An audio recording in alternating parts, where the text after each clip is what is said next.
December 19, 1944. Hitler walks into a room and tells his generals something that would change the course of World War II forever. What he said in that room would lead to the bloodiest battle in American history. And by the end of it, his entire war machine would be completely broken. But here's the crazy part. Most people have never even heard of this battle. I'm talking about the Battle of the Bulge. And I know what you're thinking. Wait, didn't Germany lose that battle? Yeah, they did. But here's what nobody talks about. This wasn't just another loss for Hitler. This was the moment his entire strategy fell apart. This was the battle that used up every single reserve he had left, every tank, every soldier, every last drop of fuel. After this battle ended, Hitler's army was basically running on empty, and today I'm going to show you exactly how one desperate gamble turned into the complete destruction of Nazi Germany's last hope. So here's the situation Hitler was facing in December 1944. The Allies had landed at D-Day 6 months earlier. Soviet forces were crushing his armies in the east, his cities were getting bombed every single day. Germany was losing badly on every front. But Hitler had one idea that he thought could change everything. One massive attack that could split the Allied forces in half, and maybe even force them to make peace. The problem was, this plan was absolutely insane. Hitler wanted to launch a surprise attack through the same forest where Germany had broken through in 1940, the Ardennes Forest in Belgium. His generals thought he was crazy. They told him it was impossible. Germany didn't have enough men, enough tanks, or enough fuel for such a massive operation. But Hitler didn't care. He was convinced this was Germany's only chance to avoid total defeat. Let me paint you a picture of just how desperate Hitler was at this point. By December 1944, Germany had already lost over 4 million soldiers. Their entire air force was basically gone. They were so low on fuel that tank crews were getting lessons on how to use horses. Yeah, you heard that right. Horses. In 1944. But Hitler looked at a map and saw something his generals missed. The Ardennes Forest was the weakest part of the Allied line. The Americans had put their newest troops there because they thought the forest was too thick for tanks to get through. Hitler saw this as his opportunity. If German forces could break through the Ardennes, race to the port city of Antwerp, and cut the Allied supply lines in half, maybe Britain and America would decide the war was too expensive and agree to peace. So Hitler started planning what would become known as Operation Watch on the Rhine. But the soldiers would call it something else entirely. The Battle of the Bulge. And the numbers Hitler was planning to throw at this battle were absolutely massive. Hitler scraped together 200,000 men for this attack. That might not sound like a lot compared to earlier battles, but remember, this was supposed to be Germany's secret reserve. These were the last fresh troops Hitler had. He pulled tank crews from training schools. He took men from anti-aircraft units. He even pardoned criminals from military prisons just to get more soldiers. The tank situation was even crazier. Hitler gathered over 600 tanks and assault guns for this battle. Now, German tanks in 1944 were still the best in the world. The Tiger II could destroy any Allied tank from over a mile away. The Panther was fast and deadly. But here's the thing nobody talks about. Most of these tanks were already broken. Germany's industry was falling apart by late 1944. They were using slave labor to build tanks, and these workers were sabotaging everything they could. Bolts weren't tightened properly. Wrong metal was used in critical parts. Some tanks broke down before they even reached the battlefield. But the fuel situation was the real problem. Germany was so desperate for gasoline that they were making synthetic fuel from coal. This fuel was terrible quality and would destroy engines after just a few hours of use. Hitler's plan required his tanks to drive over 100 miles to reach Antwerp. Most German tanks in December 1944 couldn't drive 50 miles without breaking down. The weather was supposed to help Germany.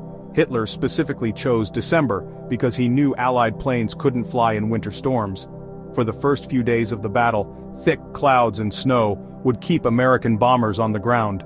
This gave German forces their only chance to move during daylight without getting destroyed from the air. On December 16, 1944, at exactly 5:30 in the morning, over 1,600 German artillery guns opened fire along an 85-mile front.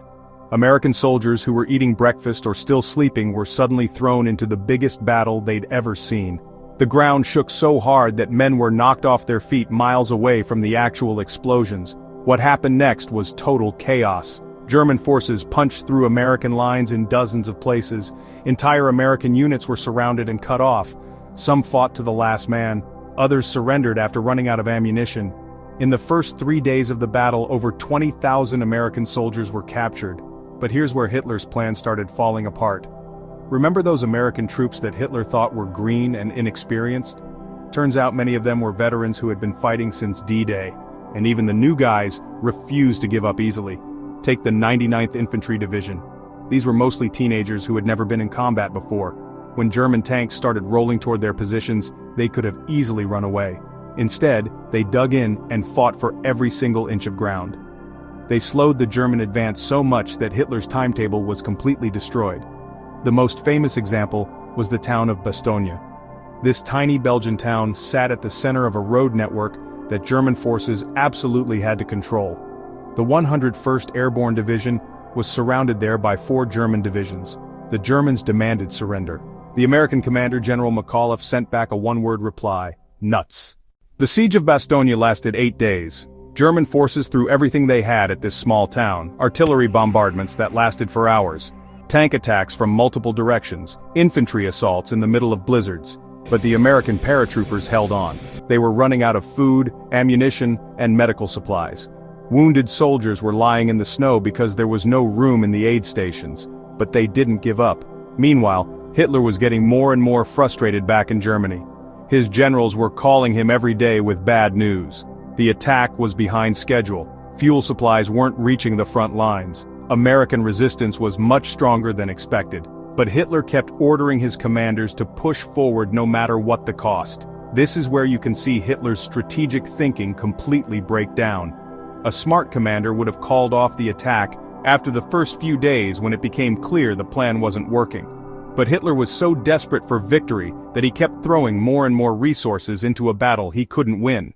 German forces did manage to push about 50 miles into Allied lines. That's where the name Battle of the Bulge comes from.